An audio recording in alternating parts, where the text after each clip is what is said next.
बघा आवळ्याचा मुरंबा करण्यासाठी मी आवळे घेतले, अर्धा किलो स्वच्छ पाणी धुतलेत. सुका कपड्याने पुसून घ्यायचं. जरासं पण ओलं नाही राहिलं पाहिजे, चांगलंपणे पुसून घ्यायचं. हे बघा सगळे आवळे पुसून झालेत. आता मी ह्याची डेट काढून घेते. सुरीने चांगली डेट काढून घ्यायची वरची सगळं.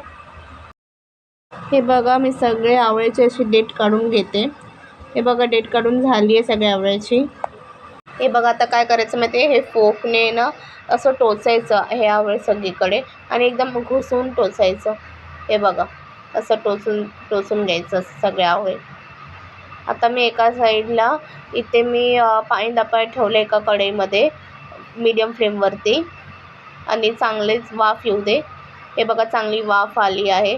आता गॅस स्लो करायचा आणि त्यावरती हे आवळ्याचे झाकून ठेवायची, स्टीम करायचे आणि याला झाकून ठेवायचं 5 मिनिटासाठी. असं झाकून ठेवते. 5 मिनिटं झाल्यानंतर बघते केवढे शिजले आवळे.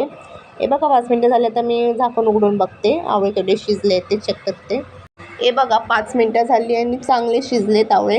आता गॅस बंद करते आणि थंड होऊ दे. आवळे थंड झाले तर त्यात मी गूळ घातले. आता गूळ घालून झाले. आता मी ह्यात चवीनुसार मीठ घालते आणि गॅस चालू करते. गॅसची फ्लेम मीडियम असू दे. हे बघा गूळ वितळायला लागले. मीठ हवं ते याला एकदम जास्त जोरात नाही, हळूहळू करून. हे बघा गूळ वितळत चालले. आता मी 5 मिनिटं असं झाकून ठेवते. 5 मिनिटं झाली. आता मी झाकून उघडून बघते कसं झालं आहे. हे बघा गूळ पूर्णपणे वितळून झालं आहे. चांगली उकळी येऊ दे म्हणून त्यासाठी परत 10 मिनिटं झाकून ठेवायचं. 10 मिनिटं झाली. आहे बघा कसं गूळ एकदम बॉईल होतं आहे, कसं एकदम उकळी आली आहे चांगली. आता वरून ह्यात 3 ते 4 वेलची घातली आहे चांगली चव आणि चांगला वास येण्यासाठी. हे बघा चांगलं उकळी आली, चांगली शिजते. आता गॅस बंद करायचं आणि थंड होऊ दे. हे बघा आता थंड झालं. आता हे रात्रभर असंच ठेवायचं, एका काचेच्या बरणीमध्ये घालून ठेवायचं. चांगलं मुरू दे हे आवळा. हे बघा मी रात्रभर हे आवळे ठेवले होते. बघा आवळ्याचं मुरंबा कसं झालं आहे. आवळे आधी किती मोठे मोठे होते तर किती एकदम बारीक बारीक झाले.